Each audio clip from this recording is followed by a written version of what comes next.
What's up, guys? Welcome to Roensch Capital Charts. Today we're taking a look at Palantir stock, ticker symbol PLTR, on a variety of time frames in anticipation of the next trading day, Thursday, May 16th. Alright guys, Palantir stock here today up 23 cents per share. That's plus 1.07% in regular trading hours, essentially flat here in the after hours. Either way, we always have to take that with a grain of salt because volume is so low. Listen, let's take a look at this thing heading into tomorrow, Thursday, and pull out everything the market is willing to give us, and let's do it as efficiently as we can. So we're going to start with a quick little volume profile analysis. What we're doing there is, kind of like taking a look under the hood to pull out whatever bias the market was willing to give us inside of the underlying moves, meaning bullish or bearish. Okay, we'll then take a look at the psychological levels. Big money's watching, so we need to as well by default. We'll look at implied volatility, and then for tomorrow, we'll take a look at the expected move and the directional bias coming out of the chain. All right, so let's start here on the 5-minute chart with that volume profile analysis. Listen, if you're new here, guys, my goal is 10,000 subscribers, and I cover Palantir stock every single day, so I appreciate you subscribing to the channel, and I'll keep the videos coming daily. Now, looking here, of course, we got this pop. That was a broad market pop. That was on CPI. 1 hour before the market opened, we got that inflation data.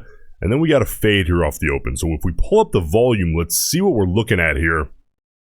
Now, what's interesting is we typically expect to see a high volume open and then a fade off in volume that is pretty reasonable in terms of like a sustained fade off. There's typically not huge outliers in terms of volume on a normal high volume stock. Palantir is kind of like breaking into that world. And what I mean by that is typically when you get more volume on a stock, like Apple, for example, the volume profile smooths out, right? Because you get a bigger sample size, it looks smoother, it's less choppy. But we still expect to see on Palantir a pretty smooth fade off in volume into the middle of the day. Now, what we got here, that there, guys, when combined with the slightly sustained volume a little deeper into the day than you might expect, usually we might get a little bit of a quicker fade off. And then of course with this, I would say that is a small amount of bearish bias. And the reason I say small is because we had this section here with some kind of almost seemingly random green pops, like a little random fade here. But with the red bars fading, and then you get a pop, pop, pop, and then fade, and then pop on the green. To me, that offsets over here a little bit, leaving this to be just a small amount of bearish bias, right? Whereas without these green bars, it would be a lot more obvious. Now, looking through the day here, we get a little bit of a green section pop.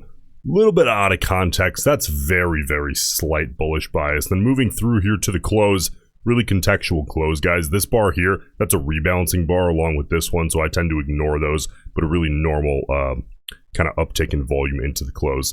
So interesting here, we have bearish bias offset by slight bullish and slight bullish, which leaves us with kind of a net on the day. I would say very light bearish bias overall in the volume profile.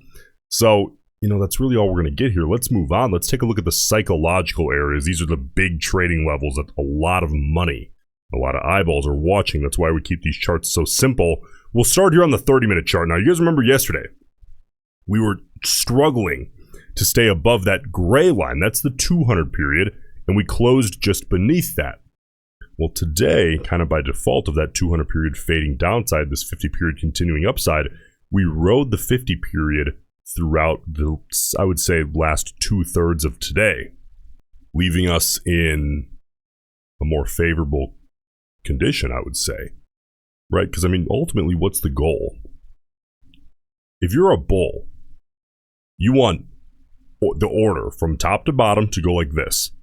Stock, 50 period, 200 period, and you want all of them to be in an uptrend, correct? With the stock bouncing off of the 50 period upon any test, using that as kind of like the initial backstop in terms of support, helping to push the stock price higher, being respected from a psychological perspective, right? This puts us closer to that positioning.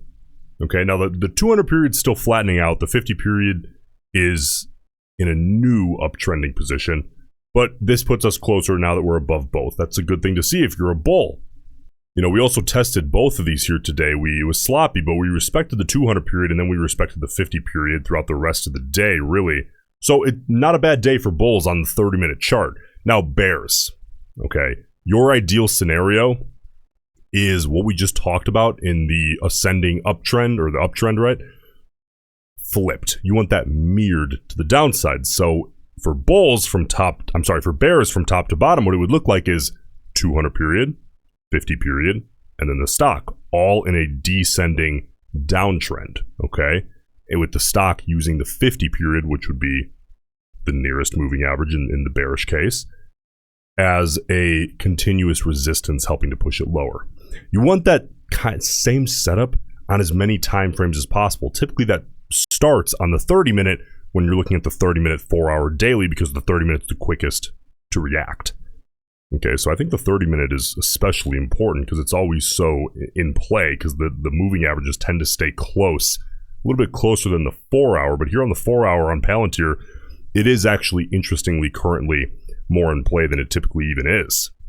And you can see here that we are struggling to retake that 50 period here on the 4-hour. We're not far away either, just about 30 cents as of the after hours price. So listen, bears, continuing to see that as a rejection point would be ideal upon any retest. Bulls, if we could get up through that 50 period on high volume, retest on low volume, and then bounce away on high volume, that's a break and confirmation of new support. That would be ideal. That could set bulls up for a near-term test of that 200 period on the 4-hour. Now, the most important chart of all is always the daily. All right, now the 50-day and the 200-day, they're not quite close enough for me to call immediate concerns. So what I think the obvious story is here on Palantir, what we've been talking about as of late, the last couple of days, is this clear channel between 21 and 22. And that's really simple. So bears, 22 is kind of your backstop resistance ideally. That's what you would want to see at least upon any test. And the goal is to get down below 21. Whereas bulls, it's the opposite, right? 21 can be seen as your backstop support ideally upon any test. And the goal really day to day is to reclaim the next whole dollar, which is 22. Ideally claiming 22, holding that as support, that can help us make a push up toward 23 / the 50-day moving average. Now, implied volatility, still very low, down a little bit today, very low compared to the last 3 months. For those of you looking to buy new calls and puts, calls or puts I should say, you're paying less Vega value up front if you're buying them now. That's good, right? Because you're paying less from at least one of the way I like to explain this is think of like a water balloon with multiple hoses attached, and each one can push water in or suck water out. And right now, the Vega hose has sucked out a lot of its added water. And the idea with options, if you're buying them, is to buy low, sell higher, right? So it's good to not pay so much up front, at least from one front. But now, if you're holding options, of course, that you purchased in the last couple of weeks, you've likely seen some IV crush. Okay, not ideal, but that's where we currently stand. Expected move. Let's take a look at that. Of course, the next expiration we have here on Palantir is going to be Friday. So the expected move by Friday's close, we'll do a little bit of educated guesswork to get tomorrow. But the expected move by Friday's close compared to today's close is plus or minus 68 cents per share. So here's what we do on Wednesdays. Divide by 2 trading days, Thursday and Friday, add back 50%, and then shave a little off.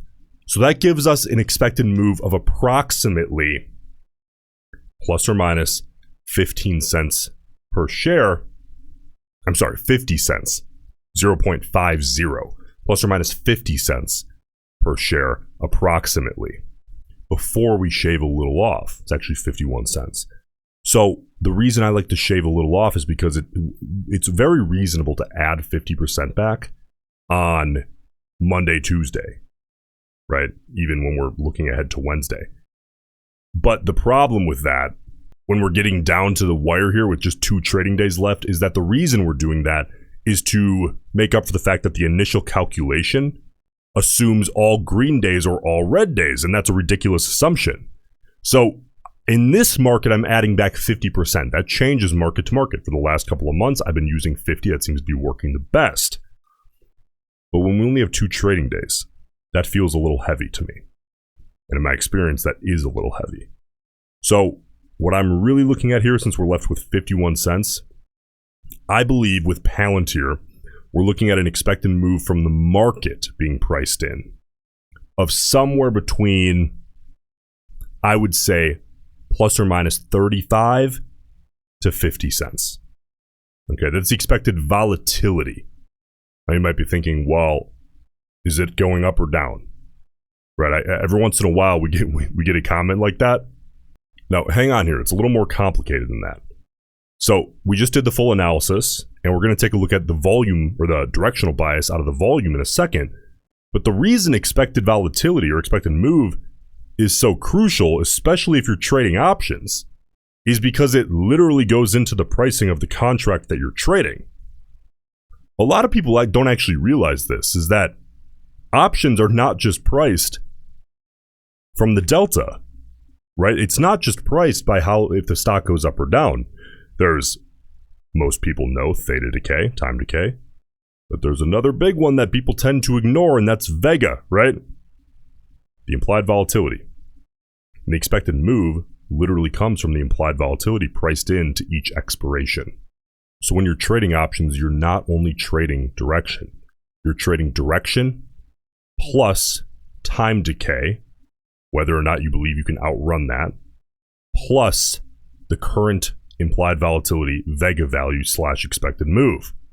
Do you think realized volatility is going to be more or less than the current expected volatility? That needs to be part of your positioning thought process.